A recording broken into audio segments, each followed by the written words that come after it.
Hi, it's Gena. Today is October 26th. I think it's Wednesday, October 26th. And this is the last live session that I promised and planned in support of the launch of Leading Inclusion. The book was launched on October 11, and I said that I would do these live sessions on Wednesdays through the end of October as a bit of a pattern, just so that you could know to look for me here. But this is primarily for the benefit of those who have asked me to continue to talk about the book, and also to give them a little bit of a quick update on what's happening with the journey of the book. So today, I really wanted to just spend a few minutes. I'm looking at my Calendly because I want to make sure that I have this information in front of me. But I wanted today to share with you a few things about what I've been up to, what's happening with the book, and some things that I have planned so that you have the opportunity to participate. So the first thing I want to say is thank you to anyone who's watching this, this live stream or in a recorded format, because it's very possible that you are someone who has purchased a book, is thinking about purchasing the book, which is of course fantastic. But certainly you're in some way supporting me in this effort. And I just want to say to anyone who falls into that category, how much I appreciate all of the support. Because of the support that I have been receiving, or that the book has been receiving, I'm really pleased to be able to share with you that, during the book's, the week that we launched, October 11th, the week that we launched the book, and when I say the book, of course, I'm referring to Leading Inclusion, Drive Change Your Employees Can See and Feel, not just any old book. The book did extremely well in terms of sales and activity on Amazon.com. So we were able to reach #1 status in many categories on Amazon.com, as well as bestseller in several categories on Amazon.com during the launch. So thank you if you had anything to do with that. And by the way, if you did purchase the book already in whatever format, it is available in hardcover, also in ebook and audiobook format. And if you purchased the book in any of those formats, please write a review on Amazon.com. It makes the biggest difference in terms of whether they restock the book and it's available for others to purchase it. So do that if you get a minute. Thank you. So in addition to the really encouraging way in which the book performed in the first week of its launch and continues to, I also wanted to share that we've gotten some very positive feedback from actual readers of the book. So we have about 40 or so reviews already on Amazon.com. I hope you'll add yours, which is really encouraging that people cared enough to take the time to write the review. It doesn't cost anything to do it, but it does in terms of dollars, but it does cost in terms of time. So I appreciate anyone who has written a review. I encourage you to do the same thing, and thank you. Those reviews are extremely important, again, so that other people can understand the book and know why you liked it. But today I really wanted to talk about two additional things. One of which is I wanted to share with you a little story. And this is something new. It's not in the book. It's something that I just experienced in the last month or so, but it is directly related to this whole idea of what exactly is she talking about when she talks about inclusion. And I said before that when I talk about inclusion, I'm really just talking about the day-to-day experience that people have in an organization, since that tends to be where I focus my energy, and whether employees have the same experience. But of course, inclusion can also relate to experiences outside of work. And I'm going to share with you an experience that was, well, outside of corporate life, but it's inside of my work because I am an entrepreneur. And this was something that happened as I was working on the marketing for Leading Inclusion. So let me tell you this little story. So I have been working with a marketing company to help me prepare some of my materials in support of the book. And the book received an award, of which I'm very proud. It's the first award, hopefully, of several. It doesn't hurt that the book gets an award. And so I wanted to use this as an opportunity to further promote the book. And so I asked that, a video be created. Didn't really see any people of color in the video. And mind you know that there are very many different ways that people vary, and race and ethnicity is only one of them. However, it is, sort of one of the most obvious visual representations of that variation. So I looked at the video. And I didn't see people who looked like me or people who looked in any way other than I didn't see people of color. And so I asked the people who had created that video if they would go back and take another look at that and try to provide a more diverse visual representation. And they were extremely gracious, responsive, and they did just that. They said, okay, we're going to work on this. They went back and they recreated the video. And what they created the second time was also intriguing because in this version, the first few frames of the video were solely photographs of or video images of a woman of color, a Black woman to be specific.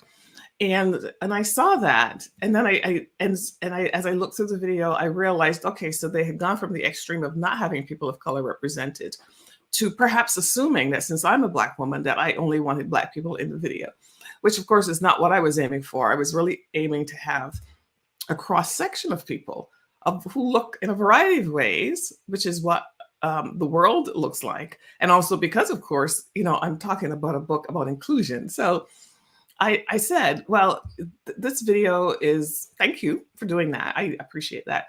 But really what I want is a diverse representation of humans in these visual images. And the person that I talked to, again, very gracious and is fixing the problem. But for me, what the lesson was from this experience, obviously, was not so much as about, I was really pleased with their service, by the way. These are great people. But what I realized is that this was just a perfect example of why I think a book like mine is necessary. People do not notice this whole idea of the lack of representation or the lack of inclusion in this case, or both things actually, until it's brought to their attention. And so luckily for me, I could be an advocate for myself and I could say, well, this is fine for something else, but it's not fine for what I want to do. And the response was positive and so on. But it really reminded me that when we're talking about these issues of inclusion that some people find to be awkward or find to be inappropriate, they don't want to talk about them. It's very easy to just sort of perpetuate things the way they've always been. And unless you have had some exposure to some new ideas or considered the possibility and have this as sort of a way of life, this notion of inclusion and having a wide representation of people in things that you do, you don't even think about it. Because I guarantee you that the person who was working on those marketing videos, they did not intend to be offensive. They certainly didn't intend to be exclusionary. And it's only because I happen to be the kind of client where, in this case, this mattered a great deal to me. It's obviously one of the most important things to me. And I said something about it that they then recognized the problem and fixed it. So I do think there's value in calling out this challenge in the best possible ways and then working with other people to help them address them. Another thing that was mentioned to me is sometimes how hard it is to find the visual images that are diverse from where this person was creating this video. And that's another, fascinating kind of thing, because one would just imagine that you just grab this stuff wherever one gets these images, but that's not necessarily, it's not necessarily true that that imagery is quickly available. So I just thought I would share that story to remind anyone who's watching this that when I say that we ought to be thinking about these issues, I'm really just trying to make the point that if you're not purposeful, intentional about inclusion, it easily doesn't happen, no matter the fact that you don't have negative intentions. So interesting story about my own experience trying to be inclusive about a video about a book called Leading Inclusion.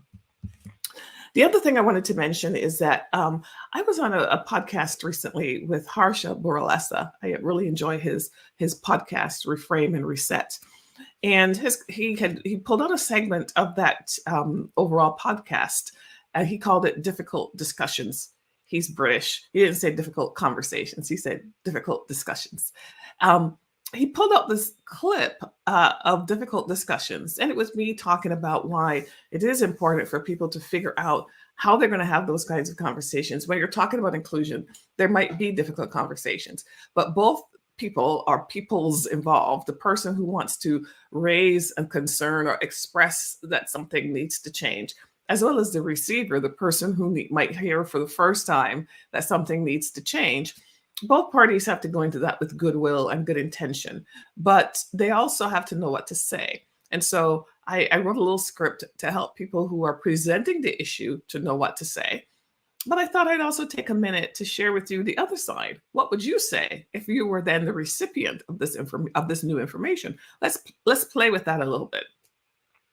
So if it were me and I were going to be presenting a new piece of information to someone, let's say a manager, about an experience I'd had where I really think I needed their support, or where maybe they could do something differently, I would say something, I would prepare for it, first of all. It would always be a one-on-one conversation. And I would say something like this. I would say, I wanted to share something with you.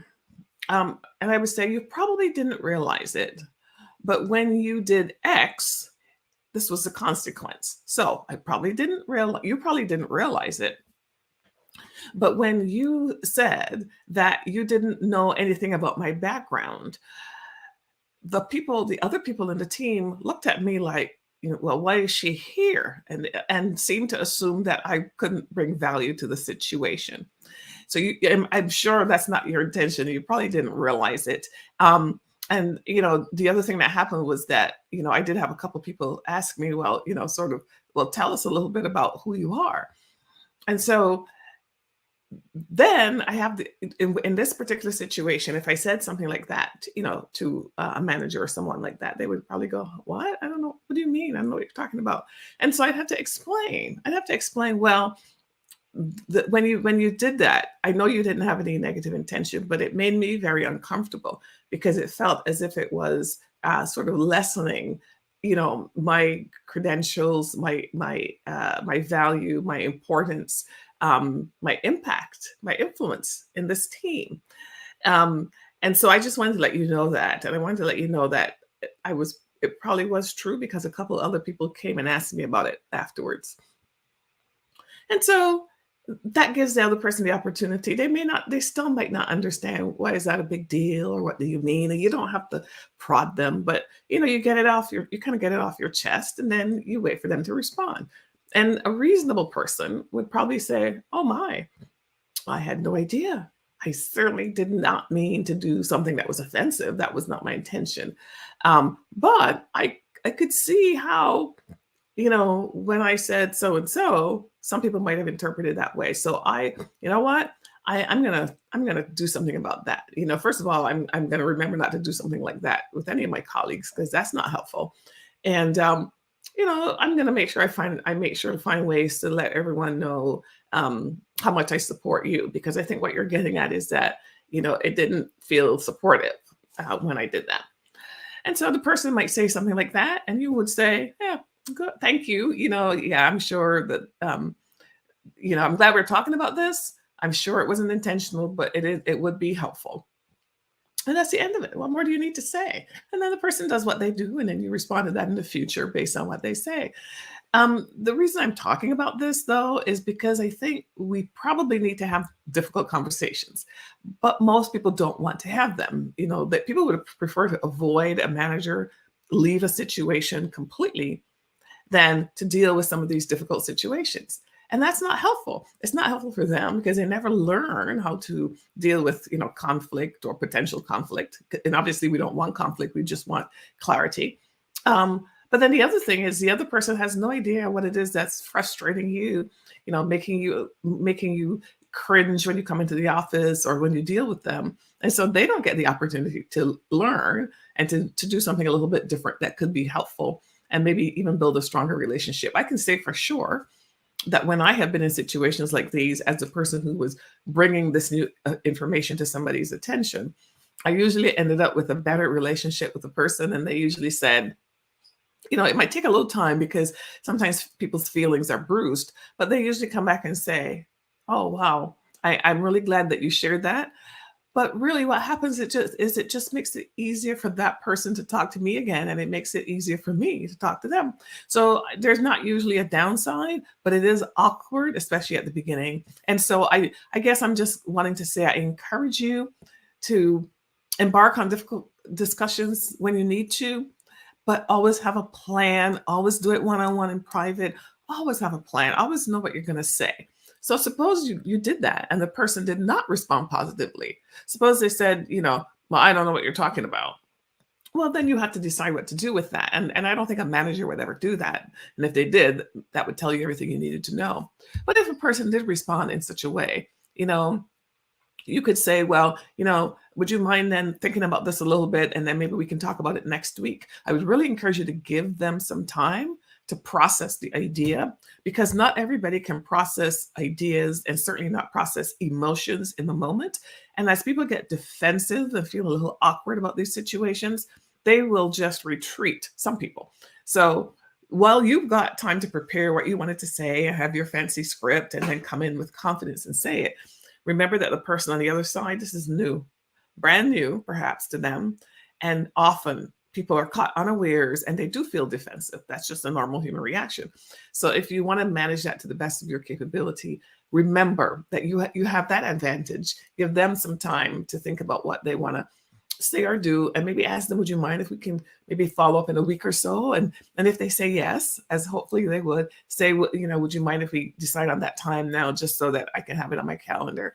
And then you can go away and forget about it, let them process it, and then you get back together, which is a separate conversation. But I just wanted to talk about that issue because this seems to be one of the things that people ask me about over and over and over. And I guess at this point in my life, I'm a little surprised about how hard it is. I realize it's harder for many people to do than it is for me, but I have to accept the fact that I'm more practiced at this. This is something that I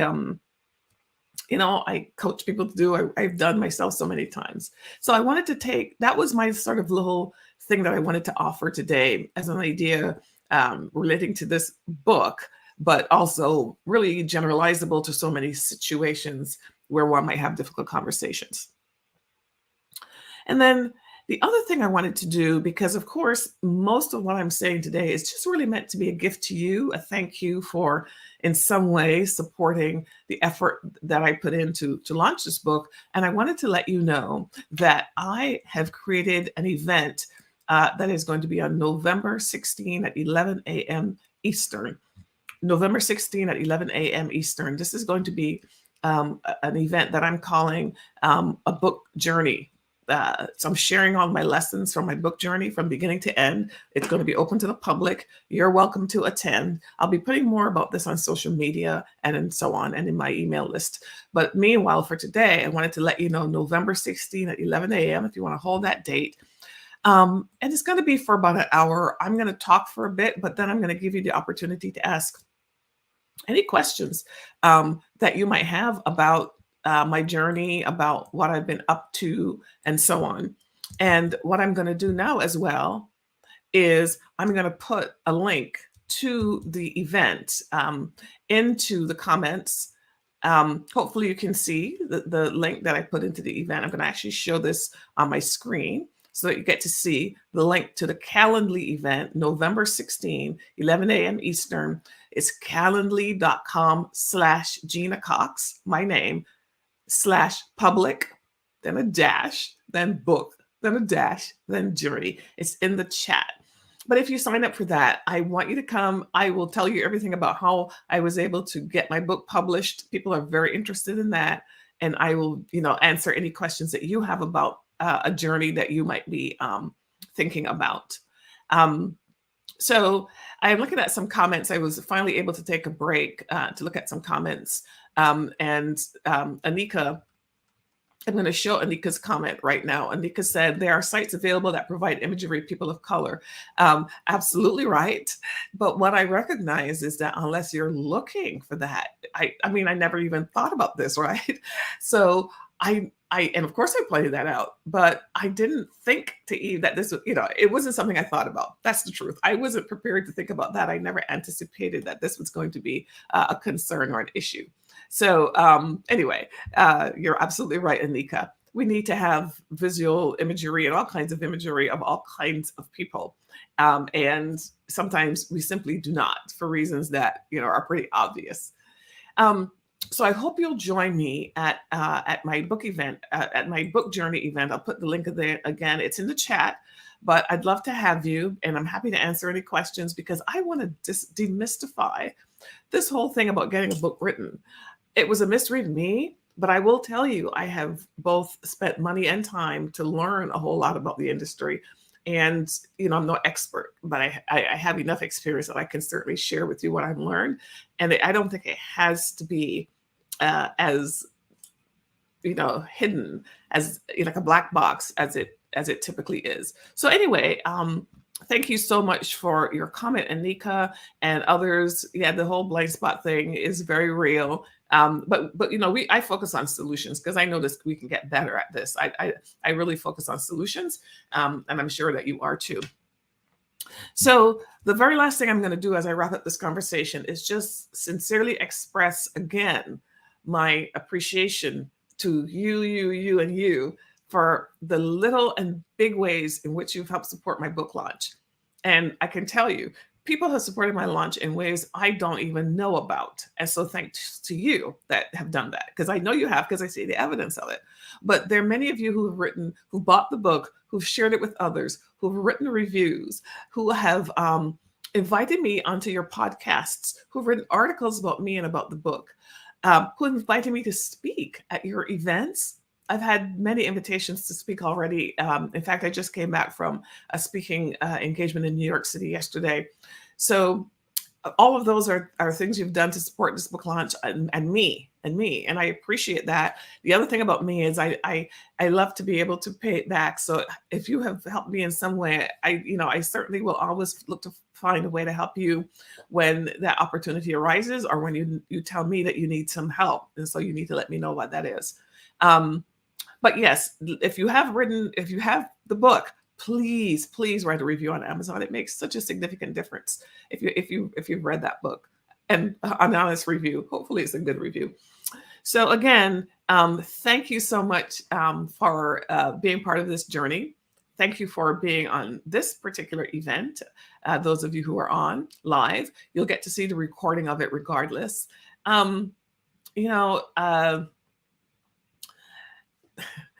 I'll say one more thing. I wrote this book, as I have said to some of you before, because ultimately I know that things can get better. But I really wrote it, and I had my daughter in mind as one of the beneficiaries of this kind of work. As organizations get healthier for everybody, my daughter and her generation will be the ones that benefit from this. And I wish that we could stop talking about diversity and inclusion. Hallelujah. I absolutely wish we could stop talking about it. And that would mean that it's gotten so much better that it's not like, oh, that's a solved problem. We're not there, so we still need to talk about it. But I'm looking forward to that day for her sake. It might not be, something I get to personally see, but I look forward to that for her. So thank you for supporting me, supporting the book. And let's make organizations as healthy as we can for everybody, for all of us. And that will be our legacy to the world. So thank you so very much. Thank you, Anika. Bye-bye.